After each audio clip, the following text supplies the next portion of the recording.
안녕하십니까, 효원입니다.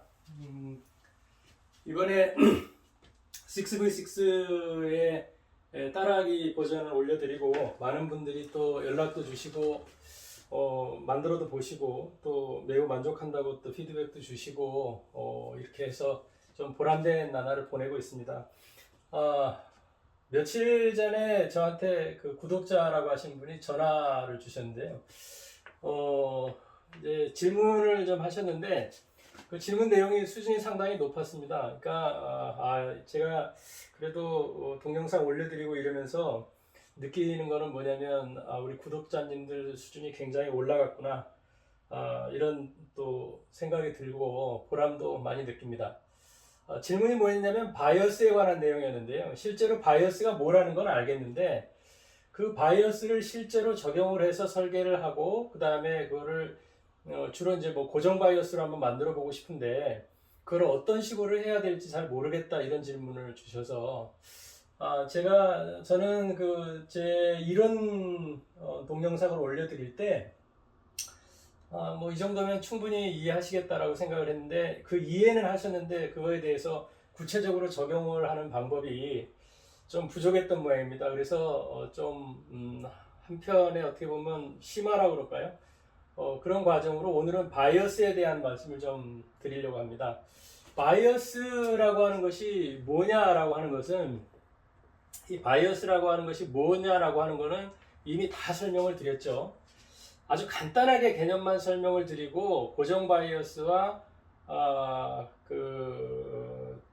자기 바이어스의 장단점도 설명을 드리고 또 그걸 실제로 어떻게 적용을 할 것인지 하는 것도 조금 살펴보도록 그렇게 하겠습니다. 그러면 오늘은 바이어스에 대한 총정리 편이라고 할 수가 있겠죠. 바이어스라고 하는 거는요, 뭐 이제 다 아실 겁니다.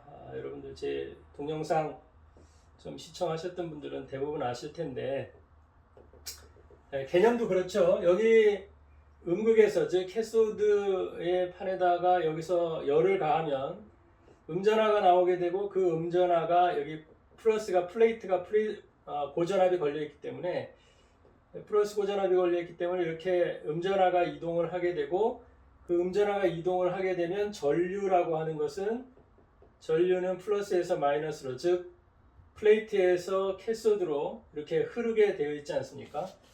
그때에 여기다가 가운데에다가 그 음극을 주어서 마이너스 값을 주어서 얘가 음전하니까 이렇게 가는 것을 가지 못하도록, 즉 방해를 해서 이 흐르는, 쉽게 말씀드리면 전류의 양을 조절하는 거죠. 그래서 그리드라고 하는 것을 다른 말로 컨트롤 그리드라고 하지 않습니까? 그러니까 여기다가 마이너스 값을 얼마를 주느냐에 따라서 흐르는 전류의 양을 조절할 수가 있다는 거죠. 여기다가 잘 아시다시피 신호를 집어넣어서 이 신호에 따라서 여기 있는 마이너스 값들이 변하게 되고, 그렇게 되면 흐르는 전류의 양이 조절이 되면서, 그렇죠? 조절이 되면서 여기에서는 이 흐르는 전류 값에 이게 증폭된 회로가 증폭된 그 신호가 여기서 나오는 것, 이거를 가지고 우리가 앰플리파이, 그렇죠? 사실 어떻게 따지고 보면 여기서 신호를 넣었을 때 실제로 이 신호가 가서 증폭이 되는 것이 아니라 여기서 흐르는 전류의 양을 이 그리드에서 이 신호의 값에 의해서 얘를 조절해 줌으로써, 그렇죠? 조절해 줌으로써, 이 전류의 양을 조절해 줌으로써 여기에서 이 전류의 양이 변화를 하게 되고 그 변화가 결국에는 증폭된 신호가 되는 거 아니겠습니까? 이렇게 이해를 하시는 게 맞죠. 이렇게 이해를 하시는 게 맞습니다. 그래서 지금 뭐 보시게 되면 이때에 여기서 바이어스가 필요한 것이 어떤 것이었죠? 우리가 바이어스의 역할은 크게 나누면 두 가지라고 할 수가 있습니다. 첫 번째는 뭐냐면, 일단은 그 신호가 들어갔을 때 이 신호의 범위 내에서, 그렇죠? 그러니까 신호가 이렇게 플러스에서 마이너스로 이렇게 움직이게 되는데, 교리니까요. 플러스 값에서 마이너스 값으로 신호가 움직이게 되는데, 얘는 항상 마이너스 값을 갖고 있어야 되죠. 여기가 만약에 플러스가 돼버리게 되면은 여기가 마이너스가 되니까 더 끌어당겨서 이 그리드 쪽으로 가는, 그렇죠, 그런 역할을 하기 때문에 이렇게 돼서는 안 되는 거죠. 그래서 늘 이 신호보다 항상 마이너스 값이 커지도록, 여기서 마이너스 2V에서 플러스 2V 왔다 갔다 한다라고 하면 최소한 그 신호는, 그렇죠, 바이어스 값은 이거보다는 더 커야 되겠죠. 마이너스 값이. 이러한 신호의 범위 내에서 바이어스가 결정될 수 있도록 해야 된다라고 하는 거하고, 두 번째가 뭐였죠? 이 전류가 폭주하는, 즉 과전류가 흘러서 진공관에 열이 발생하게 되고, 그 열 때문에 금방 진공관이 망가지게 되는 그런 것들을 방지하는 그런 역할을 이 컨트롤 그리드가 하겠죠. 그러니까 즉 이때 가장 중요한 것은 결국에 이겁니다. 이 내용들은 전부 앞에 제 동영상에 다 있습니다. 그러니까 혹시 이 부분이 이해가 안 가시는 분들은 먼저 가서 좀 찾아가지고 오시도록 하고요. 지금 오늘은 이것들을 다 말씀을 드릴 수가 없고, 앞부분에서 이렇게 바이어스가 뭐다, 그 다음에 어떻게 한다, 이런 것들을 다 말씀드렸기 때문에 오늘은 이제 바이어스 값을 결정을 해서 그걸 실제로 바이어스를 다는 문제, 바이어스를 넣어보는 문제에 대해서만 간단하게 말씀을 좀 드리려고 합니다. 자, 그러면 여기서 바이어스 값의 결정, 어떻게 바이어스를 결정하느냐라는 문제였죠. 그거는 제가 이론에서도 말씀을 드렸지만은 로드라인을 보고, 로드라인이 뭐 삼국가는 이런 식으로 생겼을 거예요. 이런 식으로 생기고, 그죠? 이런 식으로 생기고, 오곡가는 뭐 이렇게 생겼을 텐데 어쨌든 똑같습니다. 이때에, 그렇죠? 이때에 여기 바이어스 데이터 시트에 보시면 바이어스를 결정하는 게 뭐 예를 들면 0V, 마이너스 5V, 마이너스 10V, 마이너스 20V 이런 식으로 쭉 돼 있다라고 했을 때, 이때에 지금 여기가 전류죠. IP죠. 그 다음에 여기가 전압이죠. 이렇게 되었을 때 이때에 뭘 그려야 되죠? 로드라인을 그려야 되는 거죠. 그러니까 예를 들어서 우리가 B전압을 300V를 인가했다. 400V를 할까요? 400V를 인가를 했다.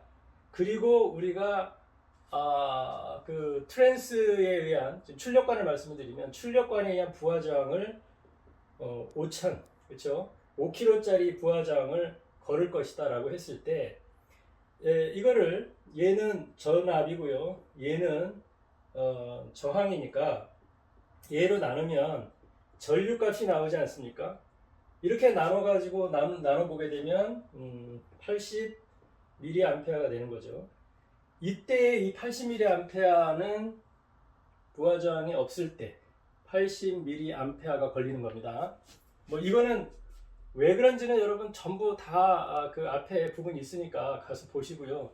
여기하고 이렇게 연결을 한 선이, 여기서 여기를 400으로 볼까요? 여기가 400V일 때 여기하고 연결을 한 선이 바로 이거를 400V, 그죠? 5kg, 400V에 5kg의 로드 라인이라고 하는 거죠. 그리고 앞으로의 모든 동작점들은 이 로드 라인 상에서 움직이지 않습니까? 그러니까 만약에 바이어스를 0을 걸었을 때는 바이어스 0을 거나요? 하여튼 이렇게 되었을 때는, 예를 들어서 지금 여기에 전압이 요만큼이 되고 전류가 요만큼이 된다. 마이너스 5V를 걸었을 때는 전압이 요만큼 되고 전류가 요만큼 된다. 그죠? 마이너스 10V를 걸었을 때는 이렇게 된다. 그죠? 그래서 마이너스 5V의 기준 전압을 걸어두고요. 기준 전압을 걸어두고, 그 다음에 여기에서 지금 신호가 들어가게 되면 예를 들어서 플러스 1V에서 마이너스 1V 사이를 왔다 갔다라고 한다고 하면, 지금 신호가 움직일 때 요 동작점에서 이렇게 움직이게 되는 거죠. 여기를 왔다 갔다 하면서 요 동작점에서 전류는 요 동작점 요만큼, 전류의 변화량이 요만큼에서 왔다 갔다 하는 걸 겁니다. 이때에 어떻게 하면 가장 적정한 동작점을 찾을 것이냐. 다른 말로 말씀드리면 사실은 이 진공관 앰프에서의 핵심, 진공관 앰프에서의 핵심은 결국에는 전류량입니다. 이 전류량을 얼마나 적정한 값의 전류량을 잡을 것이냐라고 하는 것이 핵심인 거죠. 그때에 여기에 해당하는, 자, 각각의 관에 따라 적정한 전류량이 정해져 있죠. 우리 관은 지금 정상적으로 작동하기 위해서는 전류가 얼마가 흘렀을 때, 즉 예를 들면은 60mA라고 해볼까요? 616관 같은 경우는 대략 60에서 70mA 정도 되는 것 같은데요. 하여튼 요 정도에서 가장 적정한 전류량이 흘렀을 때에, 요 60mA가 흘렀을 때에 우리 관은 가장 안정적인 동작을 합니다 라고 하는 것이 이미 데이터 시트에 나와 있습니다. 특히 좀 쉽게 보시는 방법은 데이터 시트에 보면, 자, 우리가 만들 앰프가 예를 들면 클래스 A 타입의, 그렇죠? A급 동작을 하는 싱글 엔디드 앰프다, 얘를 만들 거다라고 하면 대부분 싱글 엔디드나 또는 푸시풀로 만들었을 때, 자, 적정한 플레이트의 전압이 얼마고, 전류가 얼마고, 이때 바이어스의 전압을, 그리드의 바이어스를 얼마를 걸어줄 것이냐라고 하는 것이 이렇게 딱 정리가 돼가지고 만들어져 있는 경우가 많습니다. 그러니까 특히 지금 6L6라든지 6V6라든지 EL34라든지 이런 것들은 대부분 데이터 시트에 클래스 A로 만들었을 때 적정한 전압이 얼마고 전류가 얼마고 그때 바이어스 얼마 정도 걸어줘야 된다는 것이 이미 데이터 시트 값에 거의 나와 있습니다. 그래서 요거를 보시고 내가 얼마의 전압을, 플레이트에다가 얼마의 전압을 걸어줄 거고, B전압을 말하는 거죠. 처음에 B전압을 얼마를 걸어줄 거고, 그 다음에 그때의 전류를 얼마를 흘리기 위해서 바이어스 값이 얼마다라고 하는 것을 이 데이터 시트를 통해서 일단 결정을 하는 거죠. 그러면 자, 이렇게 알 수가 있는 거죠. 지금 여기에 바이어스 값을 결정을 할 때, 자, 나는 플레이트에다가 전압을 얼마를 걸 거야, 그죠? 그렇게 되었을 때 내가 예를 들면 400V를 처음에 인가를 할 거야. 그 다음에 전류는 얼마를 흘 거야. 이게 가장 중요한 거죠. 내가 일단 60mA를 흘릴 거야 라고 봤을 때, 그러면 이때 바이어스가 결정이 돼야 되겠죠. 바이어스를 할 때 그리드의 바이어스를 얼마를 걸 것이냐라고 하는 거잖아요. 그때 바이어스의 저항을 예를 들면 15V, 즉 마이너스 15V의 바이어스의 바이어스 값을 걸었을 때 이런 정도의 것들이 나온다라고 하는 것이 데이터 시트에 써 있다라고 하면, 이제 이거를 기준으로 해가지고 여러분들은 여기에다가 바이어스를 거시게 되는 거죠. 자, 그리고 나서 결정을 하셔야 됩니다. 뭐로 할 건가? 그렇죠. 우리가 고정 바이어스 방식으로 할 것인지, 그렇죠? 고정 바이어스 방식으로 할 것인지, 아니면 자기 바이어스 방식으로 할 것인지, 고정 바이어스 방식으로 할 것인지 자기 바이어스 방식으로 할 것인지를 결정하셔야 되죠. 자, 장단점을 한번 생각을 해보도록 하겠습니다. 고정 바이어스 방식과 자기 바이어스 방식을 일단 먼저 각각 한번 살펴보면 장단점이 그대로 드러날 것 같습니다. 예를 들면 이런 거죠. 자, 이제 요번에 여기다가 이제 자기 바이어스 방식으로 한번 해볼까요?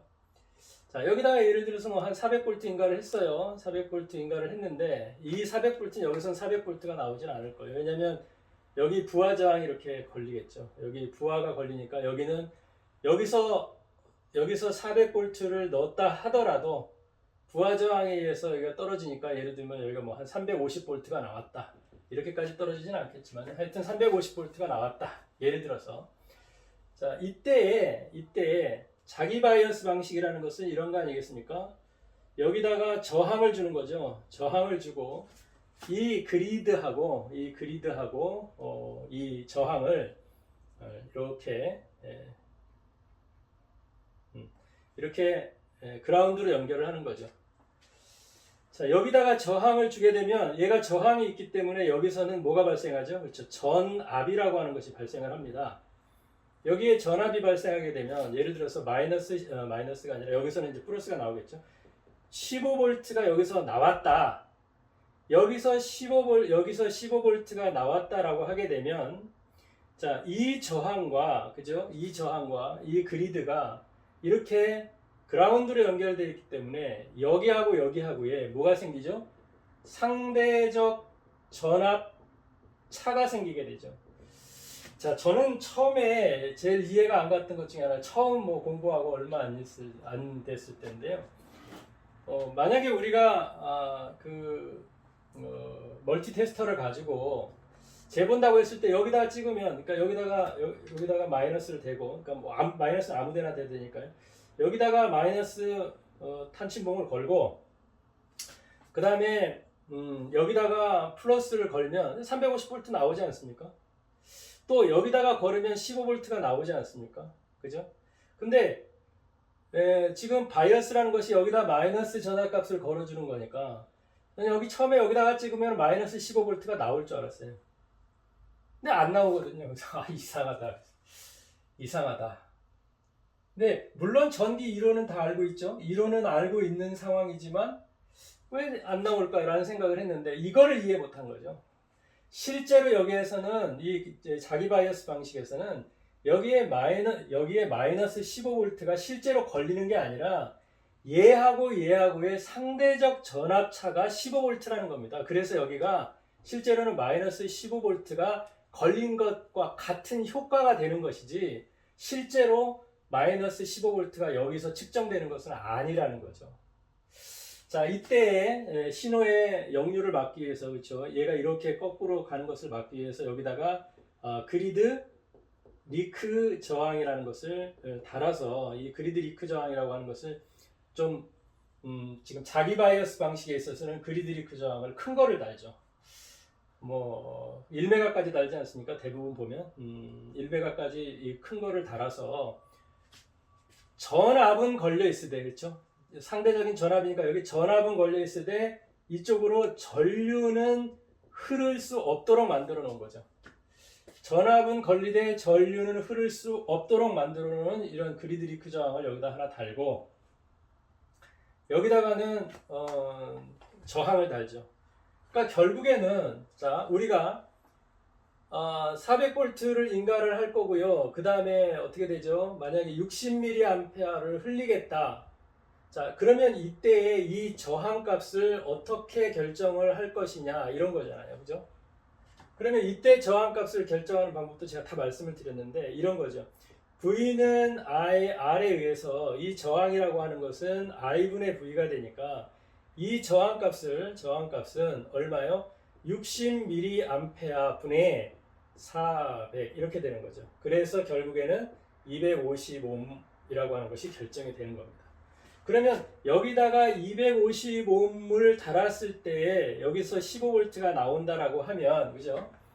이거는 진공관에 따라서 다르지 않습니까? 진공관에 따라서 이게 60mA가 어디에 걸리느냐, 이때의 바이어스 값을 얼마를 주어야 되느냐, 이것은 데이터 시트에 나와 있는 겁니다. 그러니까 데이터 시트를 보시고 내가 60mA를 흘리고 싶어. 그러면 바이어스 값을 얼마를 잡아야 돼? 라고 하는 거가 여기에 걸리지 않겠습니까? 지금 이거라고 하는 것은 여러분 로드라인을 통해서 이거 확인을 하셔야 됩니다. 어찌 됐든지 간에 자, 만약에 400V인가에서 60mA 했을 때 나는 250ohm의 저항을 달 거야 라고 하는 거죠. 이렇게 하면 이제 우리가 바이어스가 걸리게 되겠죠. 여기에서 마이너스 15V의 상대적 전압차가 걸리면서 바이어스가 만들어지는 겁니다. 장점은 그렇습니다. 장점이라고 하는 것은 가장 큰 것이 이런 거죠. 전류의 이 폭주를 막을 수 있다는 겁니다. 폭주를 방지한다는 겁니다. 그러니까 지금 여기는 고정저항이 달려 있지 않겠습니까? 고정저항이 달려 있으니까 이때에 다른 특별한 요인이 없는 한은, 그렇죠? 별 다른 특별한 요인이 없는 한은 늘 일정한 전류를 흘려보낼 수가 있고, 그 일정한 전류가 전압이 올라가면 전류가 떨어지고, 전류가 떨어지면 전압이 올라가고, 이런 것에 따라서 자동적으로 안정된, 그렇죠? 우리가 하려고 했었던 안정된 동작점을 스스로 찾아간다는 거예요. 스스로 찾아간다는 거예요. 이거 굉장히 훌륭한 겁니다. 참 이 자기 바이어스 방식을 발견한 사람들은 천재라고 할 수가 있어요. 가끔 놀라운 점인데요. 근데 이 저항을 올리고 내리는 거에 따라서 여기에 해당하는 전류의 양을 조절할 수가 있겠죠. 자, I는 R분의 V니까요. 그렇죠? 전류의 흐름이라고 하는, 얘는 고정되어 있지 않습니까? 그러면 얘의 값을 내린다라고 하게 되면 결국에는 어떻게 되죠? 전류가 많이 흐르게 됩니다. 여기를 100ohm짜리를 달았다. 그러면 전류의 양이 훨씬 더 많이 흘러갈 겁니다. 여기다가 500ohm을 달았다. 그렇죠? 그러면 전류가 훨씬 줄어들 겁니다.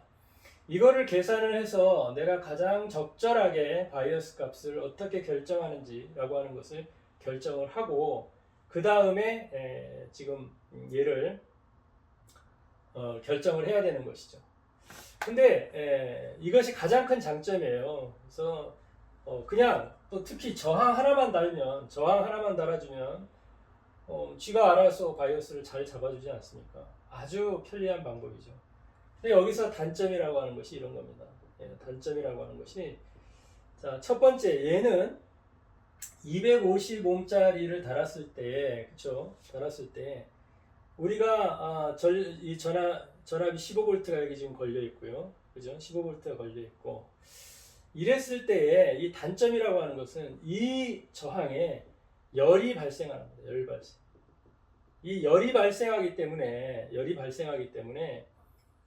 이거를 아주 높은 고전압을 걸어준다든지 이러기가 좀 어렵죠. 여기서 열이 발생을 하는 문제가 있고, 열이 발생하게 되면 반드시 어떤 문제가 생기게 되냐면, 여기서 그 열 손실이라는 것이 있어서 열 손실이 발생하면서 그 저음, 엄격하게 얘기하면 초저음이라고 얘기하는데요. 이 저음이나 초저음을 많이 깎아먹는다고 합니다.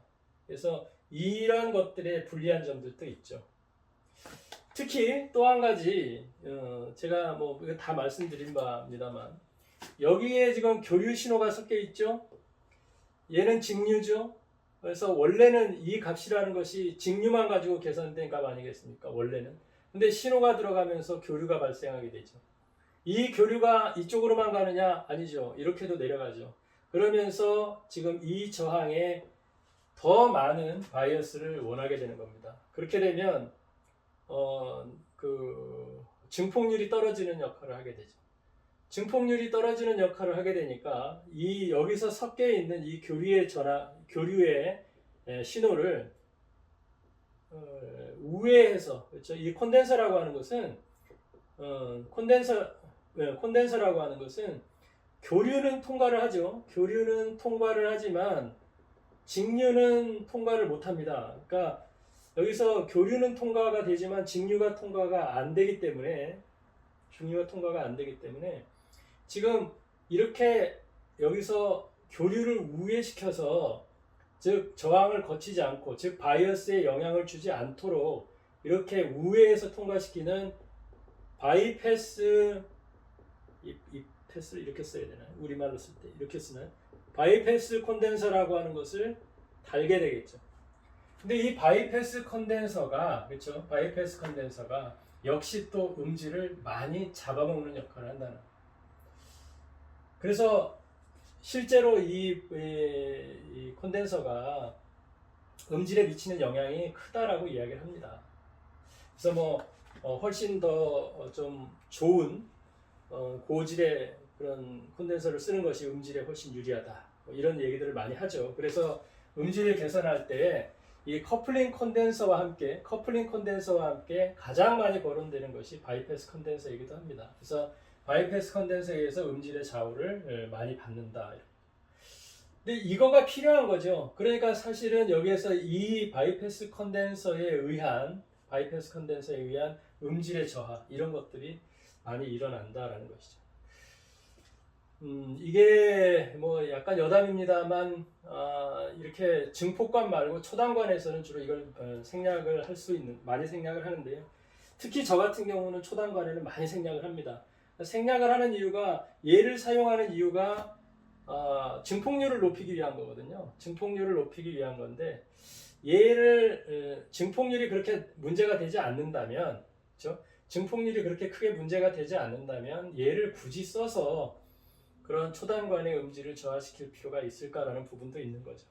그래서 만약에 저 같은 경우는 초단부에서 이게 그렇게 그 증폭률에 문제가 없다라고 하면 될 수 있으면 좀 사용을 안 하려는 그런 경향이 있습니다. 물론 그거는 사용을 해보고 그거에 따라서 그 설계자의 취향으로 결정을 할 문제이긴 합니다. 어찌 됐든지 간에 그 증폭관에서는 얘를 생략을 안 하죠. 꼭 답니다. 얘를 다니까 지금 이거에 대한 문제 때문에 음질이 저하되는 그런 문제도 있겠죠. 그래서 이런 자기 바이어스 방식은 아주 간단하게 여기다가 저항 달고 바이패스 컨덴서 달아서 이런 식으로 여기에 상대적 전압값으로 바이어스를 잡는 방법이죠. 장단점은 그런 거가 있고요. 자, 그 다음에 이제 고정 바이어스의 방식은 그렇습니다. 고정 바이어스 방식은 이렇게 진공관이 있을 때 자, 여기에 핵심은 결국에는 뭐라고 말씀드렸죠? 전류라고 말씀드렸습니다. 이 전류가 핵심이에요. 결국에는 적절한 전류의 양을 얼마를 흘릴 것이냐라고 하는 것이 진공관 앰프 설계에 있어서 가장 중요한 겁니다. 자, 이때에 제가 이론에서도 말씀을 드렸는데 트랜스에서 이렇게 그 다이오드를 거꾸로 달고 콘덴서를 역시 거꾸로 달아가지고 이렇게 만들게 되면 여기서 늘 이쪽에서는 마이너스 값이 나오는 전압을 얻을 수가 있거든요. 그리고 나서 여기는 조절할 수 있는 가변 저항을 하나 달죠. 가변 저항을 달아서 여기서 나오는 마이너스 값을 그리드에다가 직접 넣어주는 거죠. 근데 여기서도 역시 뭐가 필요하죠? 그리드 리크 저항이 필요합니다. 여기도 그리드 리크 저항이 필요하기 때문에 여기도 그리드 리크 저항을 하나 달아서 그렇죠. 이렇게 연결을 하게 되겠죠. 근데 이때 이 그리드 리크 저항을 얘가 이 값이 있기 때문에 여기서 전압이 직접 들어가야 되기 때문에 여기를 그 자기 바이어스 방식만큼 큰 저항을 달 수가 없어요.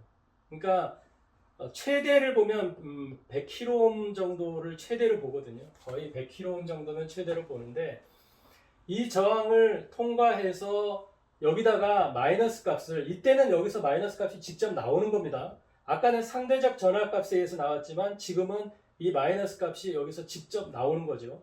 이렇게 직접 마이너스 값을 여기다가 넣어줘야 되기 때문에 전압을 걸어줘야 되기 때문에 이때에 이 저항을 큰 거를 사용을 할 수가 없습니다. 그래서 관마다 이거를 자기 바이어스 방식으로 썼을 때에 얘를 얼마까지 걸어줘라, 그 다음에 고정 바이어스로 걸었을 때 얼마까지 걸어줘라 라고 하는 것이 데이터 시트에 나와 있습니다. 그러니까 그거를 정확히 읽으시고 하셔야 되겠죠. 대부분 고정 바이어스 방식에서는 100kH를 넘지 않습니다. 그래서 여기가 작은 거를 써야 되는데, 자, 그럼 여기가 작은 거를 썼을 때에, 큰 거를 썼을 때하고 작은 거를 썼을 때에 그럼 어떤 문제와 차이가 있느냐. 여러분 그거 아시잖아요. 2 파이 r L분의 1인가요? 이 공식이 있었죠. 제가 전에 말씀드렸는데요. 그러니까 결국에 여기서 R이라고 하는 것, 그렇죠? 이 R 값이라고 하는 것이 뭐였죠? 이 그리드 리크 저항 값이었죠. 그러니까 그리드 리크 저항 값이 크면 클수록 저음에 유리하다 이런 부분이 있죠. 얘가 작으면 저음에 불리하다 그런 거죠. 그래서 주파수를 어디에서 컷할 것이냐의 문제에 있어서 이 그리드 리크 저항이 차지하는 부분이 컸지 않습니까? 근데 지금 이 고정 바이어스 방식의 경우는 이 그리드 리크 저항이 그렇게 큰 거를 달지 못한다라는 약간의 단점인 거죠. 자, 이때 이렇게 해놓고 지금 여기에 캐소드가 있는데요. 캐소드는 원래는 뭐 하는 거죠? 바로 여기다가 이렇게 그라운드를 시키는 겁니다. 그러면 여기에서 나온 열전자가 이렇게 이동을 하게 됐을 때 여기에 마이너스 값이 걸려 있는 거죠. 실제로 걸려 있고 여기에서 뭐 300V 이런, 아까 350V였나요? 350V 이렇게 걸리겠죠. 근데 이때 여기에다가 원래 이렇게 가는 겁니다. 원래 이렇게 가는 건데 여기에다가 더미 저항을 하나 붙입니다. 그러니까 저항을 하나 붙이는데 아주 작은 값의 저항을 붙이는 거죠. 원래 1옴을 붙이면은 굉장히 편리하겠죠. 근데 1옴에서 대부분 10옴 정도까지, 최대 10옴을 붙입니다만 1옴에서 10옴까지 저항을 여기다가 붙입니다. 그러면요, 이걸 왜 붙이느냐 이런 거죠. 우리가 이 고정 바이어스 방식으로 할 때 아까 자기 바이어스 방식을 설명드릴 때 자기 바이어스 방식은 어땠죠? 얘가 이렇게 저항이 있고 이때에 여기에 저항값을 달면, 그렇죠? 여기에 저항값을 달아서 여기에 몇 볼트의 전압이 걸리는지를 측정하면 이거를 가지고 여기에 흐르는 전류의 양을 알 수가 있었죠. 이 저항과, 그렇죠? 여기에 저항값을 아니까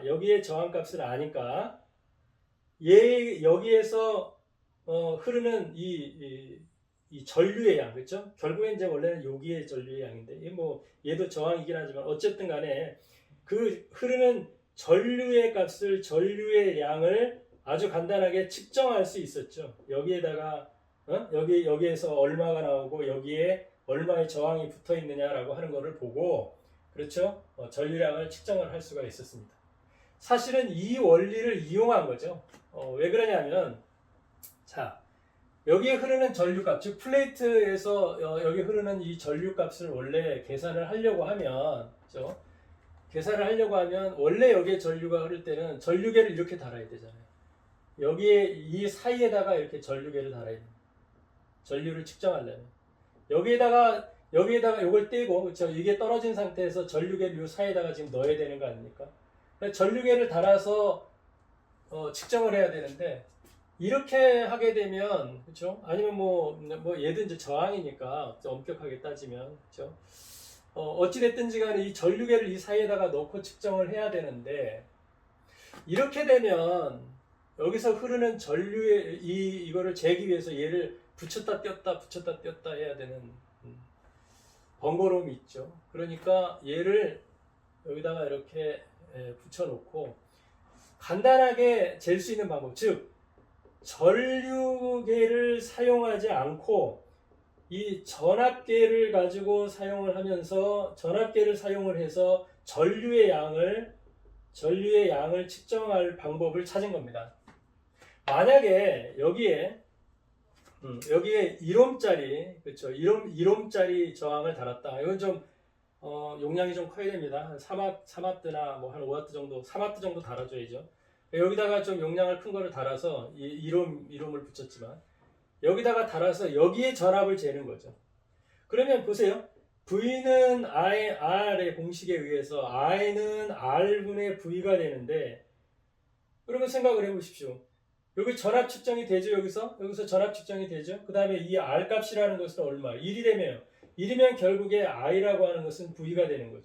그러니까 여기서 측정된 전압의 값이 결국에는 뭐가 되는 겁니까? 전류값이 되는 거죠. 그러니까 만약에 여기서 그렇죠? 0.06V가 측정이 됐다라고 하면 결국엔 얼마예요? 60mA의 전류가 흐르고 있다라고 하는 걸 알 수가 있겠죠. 자, 그렇게 해서 이렇게 측정을 하는 겁니다. 그러면 바이어스 방식이 자기 바이어스와 고정 바이어스 방식으로 되어 있을 때 여러분들이 사용하는 앰프가 최소한 고정 바이어스 방식인지, 그렇죠? 고정 바이어스 방식인지 아니면 자기 바이어스 방식인지는 아셔야 되죠. 그리고 어떤 것들은 이렇게 측정구가 되어 있는 경우가 있습니다. 그러니까 위에서 앰프를 위에서 보면 이게 진공관이에요. 여기 관이 있고 여기에 예를 들면은 이렇게 이 테스타를 꽂을 수 있는 구멍이 하나 있고 그 다음에 얘를 이렇게 돌려서 그 가변 저항을 이렇게 꺼내 가지고 밖으로 꺼내서 돌려 가지고 잴 수 있도록 만들어 놓은 것이 있습니다. 그러니까 이때에 이 중요한 것은 이런 거죠. 자, 이때에 더미 저항을 몇 옴짜리를 썼느냐라고 하는 것을 알아야 되죠. 사실은 이거를 측정을 하시려면 예를 들면 1옴짜리를 달았다라고 하면 이거는 그냥 측정한 값 자체가 뭐가 되는 거예요? 전류량이 되는 거죠. 근데 10옴을 달았다라고 하면 어떻게 되는 겁니까? 이때는 전류의 양이라고 하는 것이 결국에는 측정된 전압의 10분의 1이 되는 거죠. 그죠? 전압이 높아졌을 테니까요. 그러니까 이거를 아셔야 됩니다. 만약에 본인이 내가 사용하는 지금 앰프가 얘가 고정 바이어스 방식이다. 근데 고정 바이어스 방식인데 바이어스를 조정을 해줘야 된다고 하더라. 그죠?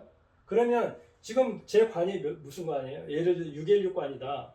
나는 616관을 사용을 하는데 이 사양을 보니까 60mA 흘리는 게 제일 좋다고 하더라. 그죠? 그러면 60mA가 흐르는지를 봐야 될 거 아니겠습니까? 그러다 보면은 자, 이렇게 조절할 수 있는 이렇게 구멍이 있고 그 다음에 여기다가 그 조절할 수 있는 그 가변 저항이 밖으로 이렇게 나와 있다라고 하면 그렇죠? 이때는 어떻게 재죠? 예를 들면 이렇게 제일 쉽죠. 마이너스 검침봉을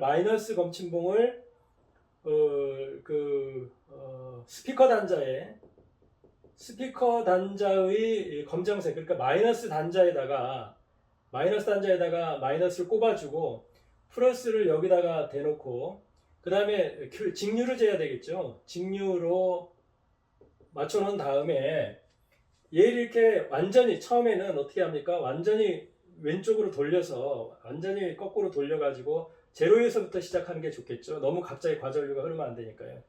얘를 갖다가 완전히 왼쪽으로 돌려놓은 상태에서 조금씩 돌리다 보면 여기 전압이 올라가지 않겠습니까?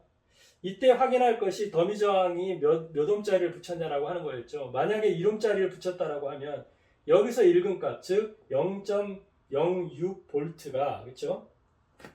60mV가 되겠죠. 60mV가 결국에는 흐르는 전류의 양하고 똑같다라고 하는 거죠. 그래서 관마다 지금 우리가 관이 2개가 있으면 그렇죠? 뭐 2개가 있든 4개가 있든 하겠죠. 그러면 여기다가 대고 이렇게 돌려서 결국에는 전부 이 관 전체를 60mV, 즉 60mA로 맞춰주는 것이 가장 중요하죠. 요거를 확인하고 하시면 간단하게 조절을 하실 수 있습니다. 그러니까 요거는 이렇게 해서 사용을 하시면 되고요. 만약에 얘를 갖다가 그렇죠? 우리가 설계를 해가지고 얘를 내가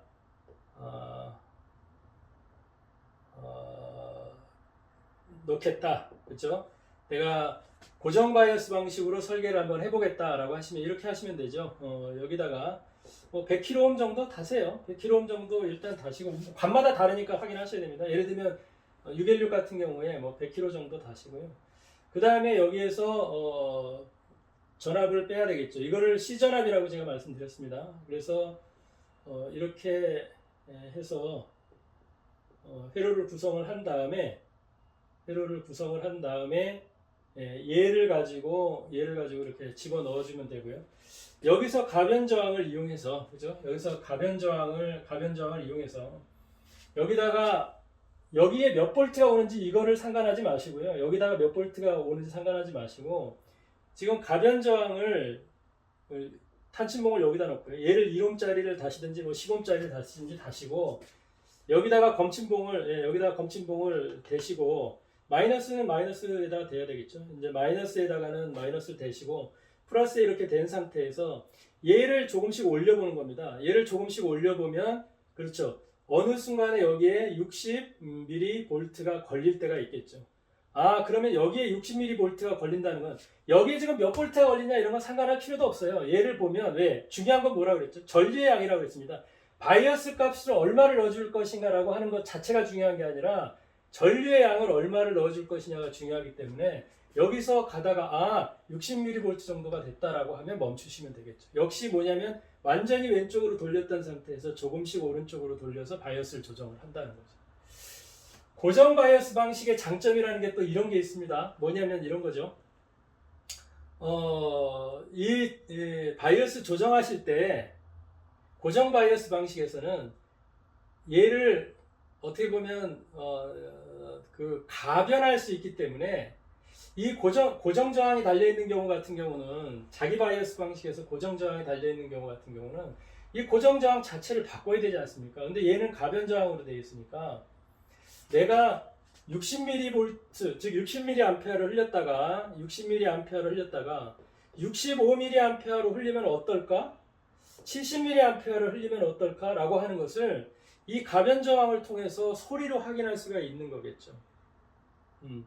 어떤 것이 더 소리가 좋을까? 그죠? 어디에서 디스토션이 일어나지 않는가? 어디까지 올렸더니 디스토션이 일어날까? 라고 하는 것을 실제로 이 가변 저항을 돌려가면서 본인이 확인할 수 있다는 겁니다. 그런 장점들이 있는 거죠. 그렇다고 너무 많은 전류를 흐르시면은 진공관에 뭐 손상이 갈 수 있으니까 그런 정도까지는 아니라도 정상 범위 내에서 귀로 들어가면서 내가 얼마의 전류를 흘려서 바이어스를 잡을 것이냐를 결정할 수 있다는 아주 큰 장점이 있는 거죠. 자, 또 한 가지 장점은 이렇습니다. 지금 우리가 이게 이제 이론을 말씀드릴 때는 제가 말씀을 안 드렸던 부분입니다. 그러니까 어디까지 설명을 드려야 할까가 제일 어려운 부분이기 때문에 설명을 안 드렸던 부분인데 이런 거죠. 지금 이렇게 되어 있을 때 여러분 지금 이렇게 되어 있을 때 지금 전압이라고 하는 것이 예를 들면 뭐 이렇게 되어 있을 때 요 전압이라고 하는 거 EP에 흐르는 즉 플레이트에 흐르는 걸리는 전압이라고 하는 것이 지금 여기가 예를 들어서 250V라고 생각을 해볼까요? 그러면 이 250V는 실제로 여기에 250V가 걸린다는 얘기가 아닙니다. 이거 이제 좀 약간 전문적인 이야기긴 한데요. 뭐냐면 여기서 말하는 즉 우리가 EPIP 곡선에서 말하는 이 250V라고 하는 이야기는 여기에 250V가 걸린다는 얘기가 아니라 이것과 이것의 이 진공관의 플레이트와 캐소드에 걸리는 양단 전압을 얘기하는 겁니다. 이게 250V라는 얘기거든요. 여기가 250V라는 얘기거든요.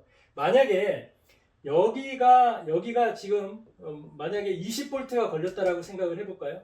그러면 여기에 270V가 되어야만 이 양단 전압이 250V가 되는 겁니다. 이거에서 이거를 뺀 값이 뭐가 되는 거예요? 양단 전압이 되는 거죠. 여기서의 그 250V가 되는 겁니다. 그러니까 지금 이때에 이건 좀 심화적인 이야기죠. 이때에 자 보세요. 이게 고정 바이어스 방식이다라고 하면 그렇죠? 이거를 고정 바이어스 방식이다라고 한다라고 하면 실제로 여기는 270V가 걸렸는데 양단 전압은 250V가 되는 거죠. 그러니까 실제로 플레이트의 전압, EP라고 하는 것은 원래 플레이트 전압에서 원래 여기에 걸리는 플레이트에 걸리는 전압에서 얼마를 바이어스 전압 값을 빼줘야만 사실은 이게 여기에 걸리는 플레이트 전압이라는 거죠. 그런데 눈치채셨을지 모르겠지만요. 이런 겁니다. 만약에 이런 자기 바이어스 방식이라고 하면 원래는 여기에 전압이 안 걸리잖아요. 1옴짜리를 걸었다라고 하면 실제로 여기에는 뭐 60mV가 걸렸다라고 합시다. 그러면 여기는 거의 전압이 안 걸리는 거죠. 여기가 전압이 안 걸리기 때문에 실제로는 어떻게 여기에 270V와 여기가 영전위로 봤을 때 결국에는 270V 전체가 양단 전압이 걸리는 거죠.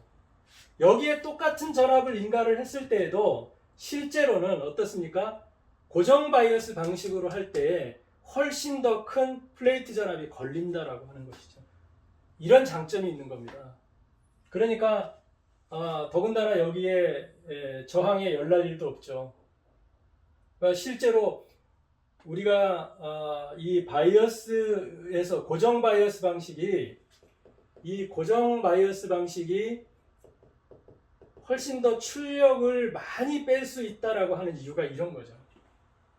자기 바이어스의 방식에 비해서 고정 바이어스 방식이 출력이 훨씬 더 많이 뺄 수 있습니다. 똑같이 해야 돼요. 그리고 어떤 분들은 여기 지금 마이너스 예를 들면 20V를 걸어놨기 때문에 실제로 여기에 걸리는 양단 전압은 얘하고 더한 값인 290V가 여기에 양단 전압이 된다. 이런 이론도 있습니다. 그러니까 실제로는 여기서 똑같은 출력을 얻기 위해서는 고정 바이어스, 자기 바이어스 방식으로 사용한다라고 하면 고정 바이어스 방식보다 훨씬 더 높은 전압을 걸어줘야 똑같은 출력이 나오게 되겠죠. 그런 역할을 해주는 겁니다. 그래서 고정 바이어스 방식은 이런 장점이 있더라. 그리고 고정 바이어스 방식은 이렇게 구성을 해서 만들 수가 있더라. 근데 단점은 뭐죠? 이거 만들어야 되잖아요. 트랜스가 더 커져야 되겠죠. 용량이 더 커져야 됩니다. 또 여기에 흐르는 전압을 그리드 리크 저항의 저항값을 큰 거를 달 수 없다라고 하는 부분도 있고요. 소리의 느낌으로 봤을 때 고정 바이어스 방식이 자기 바이어스 방식보다는 조금 더 세면서 거칠다 이런 표현을 하시는 분들도 있습니다. 그래서 자 어찌됐든지 간에 가장 중요한 핵심은 바이어스에서의 핵심, 진공관 앰프에서의 핵심은 전류량입니다. 적정한 전류량을 얼마를 잡을 것이냐라고 하는 거. 그렇죠? 적정한 전류량을 얼마를 잡아서 이거를 가지고 어떻게 앰플리파잉 할 것이냐. 이것이 굉장히 중요한 점이라고 할 수가 있습니다. 자, 오늘은 바이어스에 대해서 설명을 드렸던 것 같은데요. 충분히 이런 정도라고 하면 바이어스를 구성을 해서 설계를 하셔가지고 만드는 부분까지 다 하실 수 있을 거라 생각합니다.